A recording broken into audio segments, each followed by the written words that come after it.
ओम शांति। आज हम अपने भाग्य को बदलना चाहते हैं।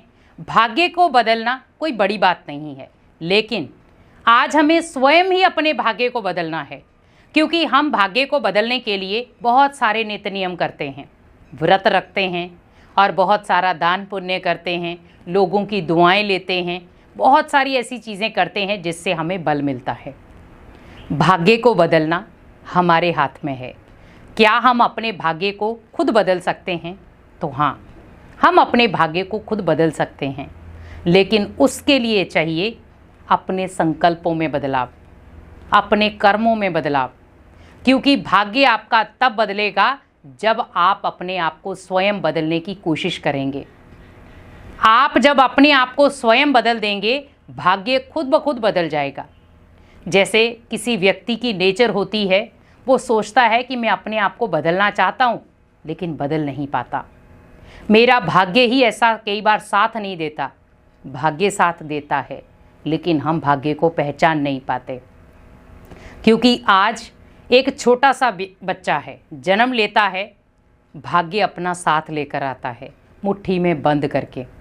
जब वो भाग्य को साथ लेकर आता है, मुट्ठी में बंद करके लाता है, तो उसे ये पता नहीं है कि मैं कौन से घर में आया हूँ, यहाँ पर मेरा भाग्य बनेगा या मेरा भाग्य बिगड़ेगा। तो उसे ये डाउट नहीं होता है, लेकिन वो क्या सोचता है, मुझे यहाँ पर भी अपने भाग्य को बनाना है। तो वो छोटी छोटी चीज़ों में भी अपने भाग्य को बनाने की कोशिश करता है। आज देखो, एक छोटा सा बच्चा जब एक छोटी सी स्माइल देता है तो हम कितना खुश हो जाते हैं। और घर में जैसे बहुत सारे एक टेंशन का माहौल होता है, वो बच्चा अपने स्माइल से ही टेंशन के माहौल को ख़त्म कर देता है। और बड़े लोग क्या कहते हैं कि अरे देखो, इस बच्चे के आने से घर का माहौल ही बदल गया। इसका मतलब वो बच्चा आपके भाग्य की चाबी थी। क्योंकि कई बार क्या होता है कि छोटा बच्चा जैसे जन्म लेता है, चिड़चिड़ा रहता है, रोता ही रहता है, तो हम क्या कहते हैं, अरे जब से पैदा हुआ तब से रोता ही रहता है ये। और कई बच्चे ऐसे होते हैं जो हमेशा खुश रहते हैं, मस्त रहते हैं अपने में ही।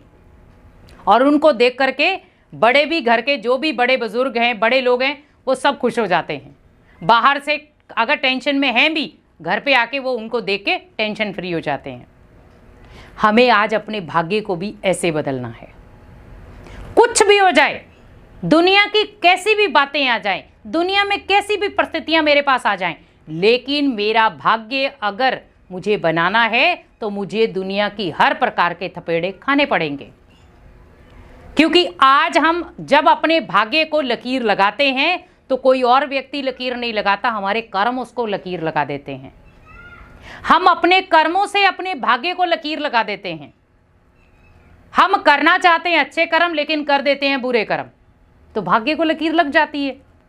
उसी भाग्य को बनाने के लिए फिर हम लोग किसी के पास जाते हैं, हम कहते हैं हमारे हाथ को देख लो, हमारे मस्तक को देख लो, हमारी इसको देख लो, हमारी कुंडली को देख लो कि हमारा भाग्य क्या है। आपको लगता है कि इन चीज़ों से आपका भाग्य लिखा जाएगा? आपने अगर अपना भाग्य लिखना है तो आपको ये चीज़ अच्छी करनी होगी, कर्म रेखा। क्योंकि जब आपकी कर्म रेखा श्रेष्ठ होगी तो भाग्य की रेखाएं खुद श्रेष्ठ बन जाएंगी।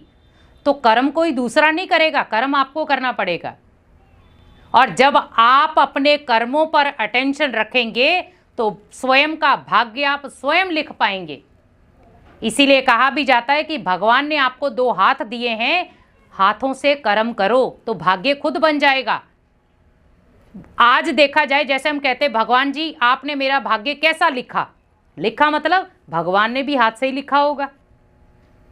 तो भगवान कहते बच्चे, मैं किसी का भाग्य नहीं लिखता हूं, मैंने सभी के भाग्य की कलम उन्हीं के हाथ में दी है। आप जैसा कर्म करोगे वैसा आपका भाग्य बनता चला जाएगा।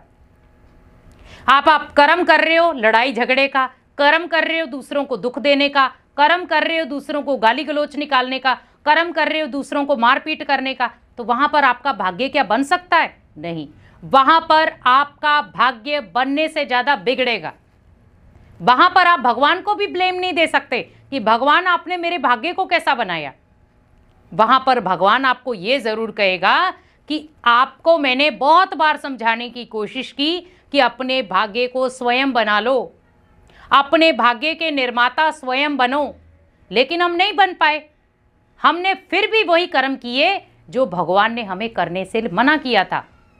हमें यही ध्यान रखना है कि हमें कर्म श्रेष्ठ करने हैं, और जब हमारे कर्म श्रेष्ठ होंगे तो हमारी भाग्य की रेखाएं खुद ब खुद श्रेष्ठ हो जाएंगी। जीवन में भले हम कितने भी बिजी शेड्यूल में हैं, हर कोई व्यक्ति चाहता है कि हमारे कर्म श्रेष्ठ हों, लेकिन कई बार लोगों के बहकावे में आ जाते हैं, लोगों की बातों में आ जाते हैं, लोगों की कहासुनी में आ जाते हैं, या कई बार लोग जब हमारे ऊपर बार बार कोई अपमानजनित बोल बोलते हैं तो उस समय हम थोड़ा सा ईगो में आ जाते हैं कि मुझे क्यों बोला गया।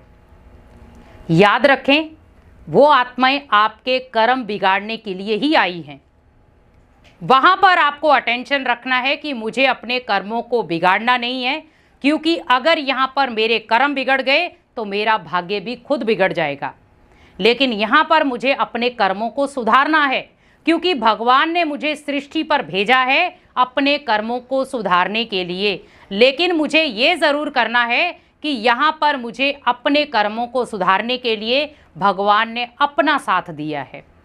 भगवान बहुत सारी चीज़ें हमें बताता है कि बच्चे ये कर्म करो, ऐसा कर्म करो, ऐसे नहीं करो, ऐसे करो। जैसे एक पिता होता है, बच्चे को शिक्षा देता है, बेटा ये जीवन में कभी कर्म मत करना, ऐसे गलत काम कभी नहीं करना। वो अलग बात है, कई बार बच्चे माता पिता की भी नहीं सुनते, गलत कर्मों में चले जाते हैं, तो भाग्य उनका खत्म होता है। माता पिता भले कितनी भी कोशिश कर ले अपने बच्चे के भाग्य को बनाने के लिए, लेकिन फिर भी भाग्य वही बनेगा जो बच्चा बनाएगा, क्योंकि बच्चा जो कर्म करेगा उसी के अकॉर्डिंग उसका भाग्य बनेगा। पेरेंट्स का काम था ओनली बच्चे को समझाना कि बच्चे ऐसा काम जीवन में कभी नहीं करना, लेकिन बच्चा दूसरों के संग में आकर के वो गलत कामों में फंस जाता है। कई बार वही बच्चा देखो जेल में चला गया, लोगों ने मार दिया, क्योंकि ये नॉर्मल हो गया है। आज देखो आप छोटी छोटी बातों के कारण कितने लड़ाई झगड़े होना शुरू हो गए। उसका कारण क्या है? लोग बर्दाश्त नहीं कर पा रहे, और आज छोटे छोटे कर्म ही हमारे को ऐसी जगह ले जाते हैं जहां पर मुड़ के वापिस आना बहुत मुश्किल हो जाता है।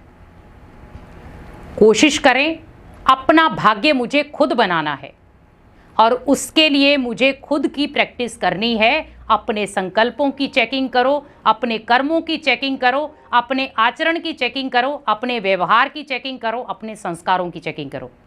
जब आप ये सब चेकिंगें करना शुरू हो जाएंगे तो आपका भाग्य आप स्वयं बना सकते हो, और आप अपने भाग्य के निर्माता स्वयं बन जाएंगे। इसीलिए कोशिश करें, अपने भाग्य को स्वयं लिखें, और अपने भाग्य की कलम किसी दूसरे के हाथ में ना दें, क्योंकि जैसा आप कर्म करेंगे वैसा आपका भाग्य लिखा जाएगा। तो कोशिश यही करें कि मुझे ऐसे कर्म करने हैं जिससे मेरा भाग्य श्रेष्ठ से श्रेष्ठ लिखा जाए। ओम शांति।